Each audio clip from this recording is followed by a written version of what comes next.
ಓಂ ಪರಬ್ರಹ್ಮ ಪರಮಾತ್ಮನೇ ನಮಃ. ಉತ್ಪತ್ತಿ ಸ್ಥಿತಿ ಪ್ರಳಯಂಕರಾಯ ಬ್ರಹ್ಮ ಹರಿಹರಾಯ ತ್ರಿಗುಣಾತ್ಮನೆ ಸರ್ವ ಕೌತುಕಾನಿ ದರ್ಶಯ ದರ್ಶಯ ದತ್ತಾತ್ರೇಯಾಯ ಮನು ಇಚ್ಛಿತಾ ಕಾಮನ ಕುರು ಕುರು ಸ್ವಾಹ.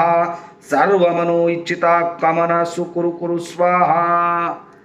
ಎಲ್ಲ ಸ್ವಾಮಿ ಸಮರ್ಥರ ಭಕ್ತಾದಿಗಳಿಗೂ ನಿಮ್ಮನೆ ಹುಡುಗ ಸಂತೋಷ್ ಪತಂಗೆ ಮಾಡುವ ನಮಸ್ಕಾರಗಳು. ವೀಕ್ಷಕರೇ, ತುಂಬ ಒಂದು ಖುಷಿಯ ವಿಚಾರ ಇವತ್ತು ನಾನು ಹೇಳಕ್ಕೆ ಇಷ್ಟಪಡ್ತಾ ಇದ್ದೀನಿ. ಅದರಲ್ಲೂ ನಮ್ಮ ಯೂಟ್ಯೂಬ್ ಚಾನಲ್ನಲ್ಲಿ ಈ ಒಂದು ವಿಚಾರ ನಡೆದಿದೆ ಅನ್ನೋದು ತುಂಬ ಒಂದು ಆನಂದದಾಯಕ ಒಂದು ಸುದ್ದಿ. ಏನಪ್ಪ ಅಂದರೆ, ನಿಮಗೆ ಗೊತ್ತಿರೋ ಥರ ನಮ್ಮ ಆತ್ಮೀಯರು, ಸೊ ಅವರ ಹೆಸರು ಹೇಳುವುದು ಬೇಡ, ನಮ್ಮ ಯೂಟ್ಯೂಬ್ ಚಾನಲ್ ಮುಖಾಂತರ ಸುಮಾರು 2 ರಿಂದ 3 ವರ್ಷಗಳ ಒಂದು ಸುದೀರ್ಘ ಪಯಣ, ಇಬ್ಬರ ಮಧ್ಯೆ ಯಾವುದೇ ಸಮಸ್ಯೆ ಇಲ್ಲದೆ ದತ್ತ ಮಹಾರಾಜರು ಇಲ್ಲಿವರೆಗೂ ಅದನ್ನು ನಡೆಸ್ಕೊಂಡು ಬಂದಿದ್ದಾರೆ. ದತ್ತ ಮಹಾರಾಜರವನಿಗೂ ಸ್ವಾಮಿ ಸಮರ್ಥರು ಅವರ ಕುಟುಂಬಕ್ಕೂ ಇದೇ ಥರ ಅವರ ಆಶೀರ್ವಾದ ಅವರ ಮೇಲೆ ಇರಲಿ.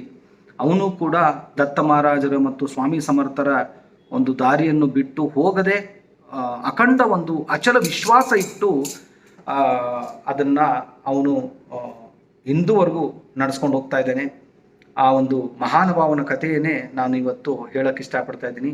ಇದು ರೀಸೆಂಟಾಗಿ ಒಂದು 20ನೇ ತಾರೀಕಿಗೆ ನಡೆದಿರ್ತಕ್ಕಂಥ ಘಟನೆ. ಸೊ ಇದೇನಪ್ಪ ಘಟನೆ ಅಂತಂದರೆ, ಎಲ್ರಿಗೂ ಗೊತ್ತಿರೋ ಥರ ಒಂದು ಆಪರೇಷನ್ನಿನ ಕಥೆಯನ್ನು ನಾನು ಇದಕ್ಕಿಂತ ಮುಂಚೆನೇ ನಿಮಗೆ ನಾನು ಹೇಳಿದ್ದೆ. ಆ ಆಪರೇಷನ್ನು ಅಷ್ಟೊಂದು ಮೇಜರ್ ಮತ್ತು ಅಷ್ಟೊಂದು ಕ್ರಿಟಿಕಲ್ ಇದೆ ಅನ್ನೋದು ನನಗಂತೂ ಗೊತ್ತೇ ಇರಲಿಲ್ಲ. ಅದೇನೋ ಒಂದು ಚಿಕ್ಕದಾಗಿ ಆಪರೇಷನ್ ಮಾಡ್ತಾರೆ ಅಂತ. ಬಟ್ ಮಗು ತುಂಬಾ ಚಿಕ್ಕದು, ಇವಾಗ ಫಸ್ಟ್ ಸ್ಟ್ಯಾಂಡರ್ಡ್ ಓದ್ತಾ ಇದ್ದಾನೆ. ಆ ಹುಡುಗನ ಒಂದು ಕಾಲಿನ ಸಮಸ್ಯೆ, ತುಂಬಾ ಉಲ್ಬಣ ಸಮಸ್ಯೆ, ಅದು ಪೋಲಿಯೋ ಅಟ್ಯಾಕ್ ಆಗಿರೋದು. ಡಾಕ್ಟ್ರು ಅದನ್ನು ಸುಮಾರು 11 ಇಂಚು ಓಪನ್ ಮಾಡಿ ಸರ್ಜರಿ ಮಾಡಿದ್ದಾರೆ. ಆ ಭಗವಂತ ಆ ಮಗುವಿಗೆ ಆ ನೋವನ್ನು ತಡೆದುಕೊಳ್ಳುವಂಥ ಶಕ್ತಿಯನ್ನು ಆ ಭಗವಂತ ಅವರ ಮಗುವಿಗೆ ಕೊಡಲಿ. ಮತ್ತು ನನಗೊಂದು ಆನಂದ, ತೃಪ್ತಿ, ಖುಷಿ ಏನಪ್ಪ ಅಂತಂದರೆ, ಅವನಿಗೆ ಸಹಾಯ ಮಾಡುವಂತಹ ಆ ಒಂದು ಭಾಗ್ಯ, ಆ ಒಂದು ಪುಣ್ಯ ನನಗೆ ಕೊಟ್ಟಿದ್ದಾರೆ ಮಹಾರಾಜರು. ಅವರಿಗೆ ಕೋಟಿ ಕೋಟಿ ನಮಸ್ಕಾರ. ಯಾಕಪ್ಪ ಅಂದರೆ, ಈ ನೀವೊಂದು ಪುಣ್ಯ ಮಾಡಬೇಕು ಅಂದರೂ ಕೂಡ ನಿಮಗೆ ಆ ಯೋಗ ಇರಬೇಕು, ಅದ್ರ ಮೇಲೆ ಯೋಗ್ಯತೆ ಇರಬೇಕು. ಸುಮ್ಮನೆ ಯೋಗ ಬಂದು ಯೋಗ್ಯತೆ ಇಲ್ಲದೆ ಆಗಲ್ಲ. ಯೋಗ ಯೋಗ್ಯತೆ ಇದ್ರೇನೆ ಮಾತ್ರ ಇದು ನಡೆಯೋದಕ್ಕೆ ಸಾಧ್ಯ. ಏನಪ್ಪ ಅಂತಂದರೆ, ಅವರು ಆ ಮಗುನ ಕರ್ಕೊಂಡು ರವಿವಾರದ ದಿವಸ ಬೆಳಗ್ಗೆ ನಮ್ಮ ಹತ್ರ ಬರ್ತಾರೆ. ಸೊ ಅವರು ಬರೋಷ್ಟೊತ್ತಿಗೆ ನಾನು ಡಾಕ್ಟರ್ಸ್ ಜೊತೆ ಎಲ್ಲ ಮಾತಾಡಿ ಅವರಿಗೆ ಬರುವಂಥ ಒಂದು ಸ್ಪಾನ್ಸರ್ಸ್ ದುಡ್ಡು ಎಲ್ಲ ಎವ್ರಿಥಿಂಗು ಅದನ್ನು ಭರಿಸುವಂತೆ ವ್ಯವಸ್ಥೆ ಮಾಡಿ, ಅವತ್ತು ಕೂಡ ನಂದು ಹೊಸ ಸೀರಿಯಲ್ ಶೂಟಿಂಗ್ ಇತ್ತು.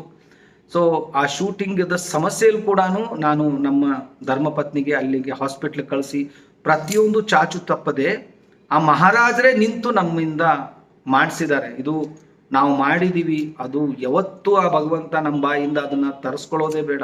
ಯಾಕಂದರೆ ನಾನು ಮಾಡಿದ್ದೀನಿ ಅಂದರೆ ಅದು ಹೊರಟೋಯ್ತು. ಆ ಭಗವಂತ ನಮಗೆ ದಾರಿ ತೋರಿಸಿದ್ದಾನೆ, ನಾನು ಮಾಡಿದ್ದೀನಿ. ಇದು ಯೋಗ್ಯತೆಯ ಮಾತು. ಅಷ್ಟಕ್ಕೂ ಪಾಪ ಅವರಿಗೆ ಇಲ್ಲಿಯ ಭಾಷೆ ಒಂದು ಸಮಸ್ಯೆ ನೋಡಿ. ಅವ್ರು ಡಾಕ್ಟರ್ ಹೇಳಿದ್ರು ಒಂದು 2 hours ಆಪರೇಷನ್ ಆಗುತ್ತೆ ಅಂತ. ಬಟ್ 9:30 ಕರ್ಕೊಂಡು ಹೋಗಿರೋ ಮಗುನ 12:30 ಹೊರಗಡೆ ಕರ್ಕೊಂಡ್ಬಂದಿದ್ದಾರೆ. 12:30 ಮೇಲಾಗಿತ್ತು, 1 ಗಂಟೆ ಹತ್ತತ್ರ ಆಗಿತ್ತು. ಅಷ್ಟೊಂದು ಮೇಜರ್ ಇಶ್ಯೂ ಆಪರೇಷನ್. ಹೊರಗಡೆ ಬಂದ ಮೇಲೆ ನೋಡಿದಾಗ 11 ಇಂಚು ಆ ಮಗನ ಕಾಲನ್ನು ಓಪನ್ ಮಾಡಿ ಆ ಬೋನ್ನ ಫಿಟ್ ಮಾಡಿದ್ದಾರೆ. ಈಗ ನಾನು ಆ ದತ್ತ ಮಹಾರಾಜರ ಹತ್ರ, ಸ್ವಾಮಿ ಸಮರ್ಥ ಕೇಳ್ಕೊಳ್ಳೋದು ಒಂದೇ, ಆ ಮಗುವಿಗೆ ಆ ಒಂದು ಶಕ್ತಿ ಅವರು ಕೊಡಬೇಕು. ಆ ಒಂದು ನೋವನ್ನು ತಡ್ಕೊಳ್ಳುವಂಥ ಒಂದು ಕ್ರಿಟಿಕಲ್ ಕಂಡೀಷನ್. ಅದು ಸುಮ್ಮನೆ ಏನೋ ಒಂದು ಅನ್ನೋದಲ್ಲ. ಆ ಬೋನ್ನ ಸ್ಟೇಟ್ ಮಾಡಿ ಆ ಚರ್ಮವನ್ನ ಪೂರ್ತಿ ಲಾರ್ಜ್ ಅಂದ್ರೆ ಜಗ್ಗಿ ಒಳಗಡೆ ಫಿಟ್ ಮಾಡಿದ್ದಾರೆ. ಆ ಒಳಗಡೆ ನರಗಳ ನೋವಿದೆಯಲ್ಲ, ಆ ತಂದೆಗೆ ಅದನ್ನ ನೋಡಕ್ಕಾಗ್ತಾ ಇಲ್ಲ. ಆ ಭಗವಂತ ಅವನಿಗೆ ಆ ಶಕ್ತಿ ಕೊಡ್ಲಿ. ಆ ಹುಡುಗ ಇಷ್ಟು ಅಳ್ತಾ ಇದ್ದಾನೆ ಅಂತಂದ್ರೆ ಬೆಳಗಾವದಲ್ಲಿ ಆಗುವಂತ ಆಪರೇಷನ್ ಬೆಂಗಳೂರಿಗೆ ಬರುವಂತೆ ಮಾಡಿರ್ತಕ್ಕಂಥ ಸ್ವಾಮಿ ಸಮರ್ಥರಿಗೆ ಕೋಟಿ ನಮಸ್ಕಾರ. ಅವನ ಹಿಂದೆ ಅವರು ನಿಂತು ಆಪರೇಷನ್ ಮಾಡಿದ್ದಾರೆ. ನಾನಾಗ್ಲಿ ನನ್ನ ಹೆಂಡತಿ ಆಗ್ಲಿ ಸುಮ್ಮನೆ ಏನೋ ನಾವು ನಿಂತ್ಕೊಂಡಿದೀವಿ ಅಷ್ಟೇ. ಆದರೆ ಆ ಆಪರೇಷನ್ನಿನ ಸಂಪೂರ್ಣ ಹೊರೆಯನ್ನ ಸ್ವಾಮಿ ಸಮರ್ಥರು ಅದನ್ನ ವಹಿಸ್ಕೊಂಡು ಅವರೇ ಅದನ್ನ ಆಪರೇಷನ್ ಮಾಡಿದ್ದಾರೆ. ಯಾಕಂದ್ರೆ ಅಲ್ಲಿ ನಡೆದಿರ್ತಕ್ಕಂಥ ಪ್ರತಿಯೊಂದು ಘಟನೆ, ಅವರ ಮಾತುಕತೆ, ಅದು ಅವರಲ್ಲ, ಸ್ವಾಮಿ ಮಹಾರಾಜರು ಅವರ ಒಂದು ರೂಪದಲ್ಲಿ ಬಂದು ಈ ತರ ಅಂತ ಹೇಳಿರ್ತಕ್ಕಂಥ ಎಷ್ಟೋ ಘಟನೆಗಳನ್ನ ನಾನು ಆಪರೇಷನ್ ಟೈಮಲ್ಲಿ ನಾನು ನೋಡಿದ್ದೀನಿ. ನಿಜವಾಗಿ ಕೋಟಿ ವಂದನೆ. ಆ ಭಗವಂತ ಒಂದು ಬಡ ಭಕ್ತರಿಗೋಸ್ಕರ ಇಂಥ ಒಂದು ಕಾರ್ಯವನ್ನ ಮಹಾರಾಜರು ಮಾಡಿದ್ದಾರೆ ಅಂತಂದ್ರೆ ನನಗೆ ತುಂಬಾ ಆನಂದ ಆಗುತ್ತೆ. ಇನ್ನೊಂದು ಡಬಲ್ ಆನಂದ ಏನಪ್ಪಾ ಅಂತಂದ್ರೆ, ನನ್ನ ಯೂಟ್ಯೂಬಲ್ಲಿ ಈ ಒಂದು ಕಾರ್ಯ ಆಗಿದೆ. ಆ ಕಾರ್ಯವನ್ನ ಮಾಡೋದಕ್ಕೆ ನನ್ನನ್ನ ಮಂಚೂಣಿಯಲ್ಲಿ ನಿಲ್ಲಿಸಿದಾರಲ್ಲ, ಅದು ತುಂಬಾನೇ ದೊಡ್ಡ ವಿಚಾರ.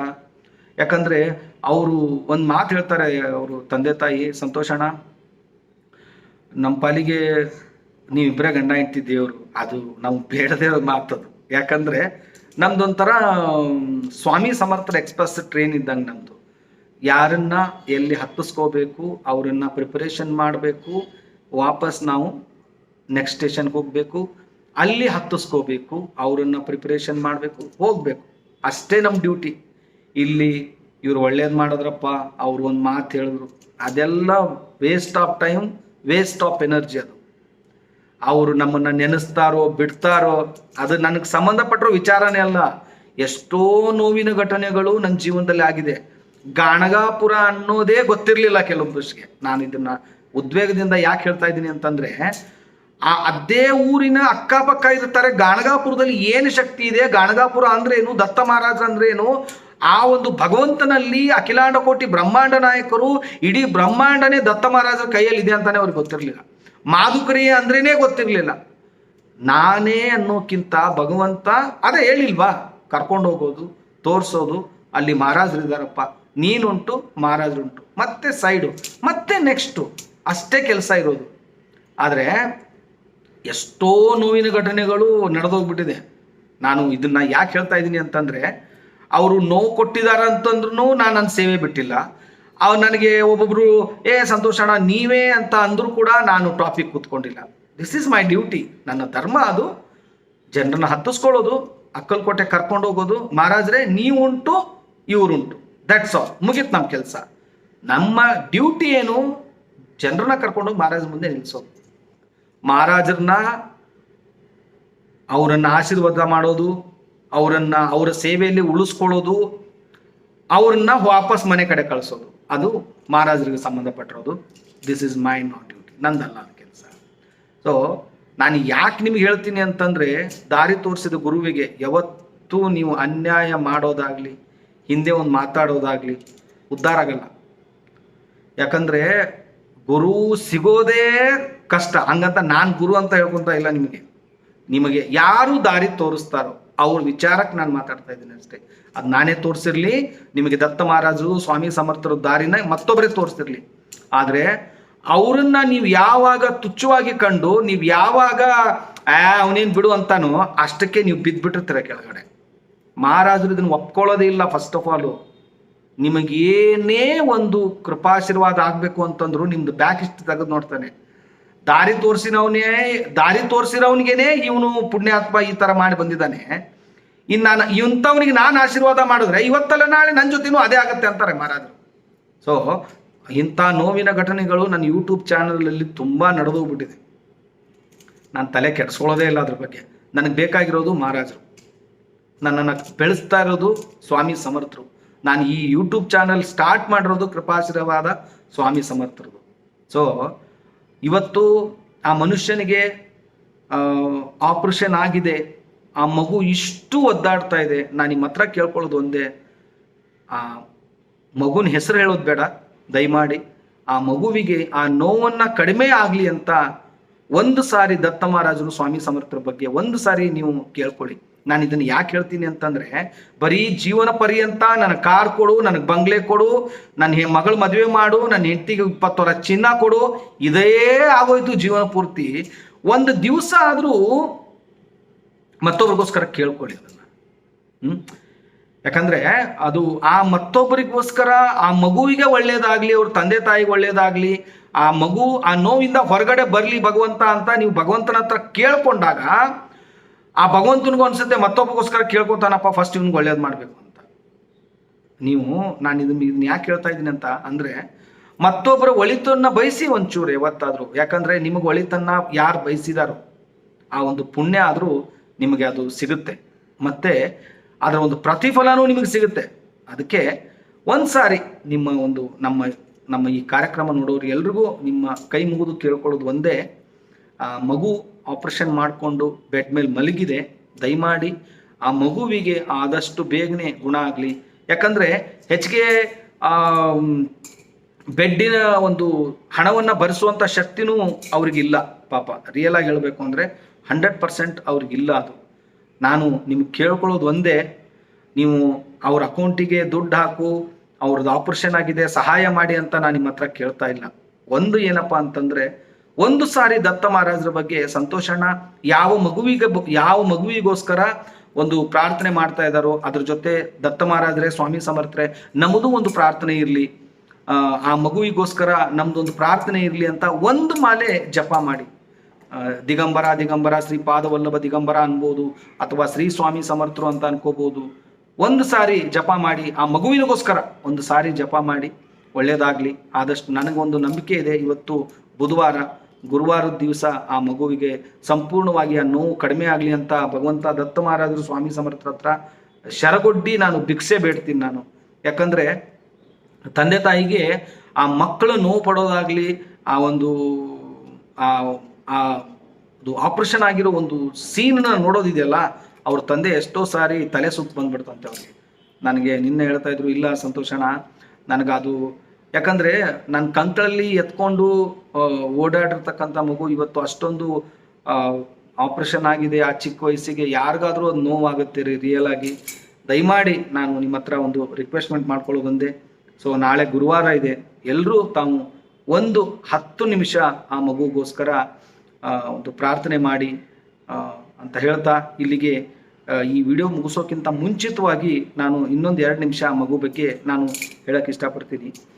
ಆ ಮಗುನ ಭಗವಂತ ಅದು ಆಪರೇಷನ್ ಆಗಿರೋ ರೀತಿ ಇದೆಯಲ್ಲ, ಅದು ಅಲ್ಟಿಮೇಟ್. ಅದು ನಿಜವಾಗಿಯೂ ಆ ಥರ ಅಷ್ಟೊಂದು ತಲೆ ಕೆಡಿಸ್ಕೊಂಡು ಡಾಕ್ಟರ್ ಮಾಡಿದ್ದಾರೆ, 4 ಅವರ್ ಆಪರೇಷನ್ ಮಾಡಿದ್ದಾರೆ.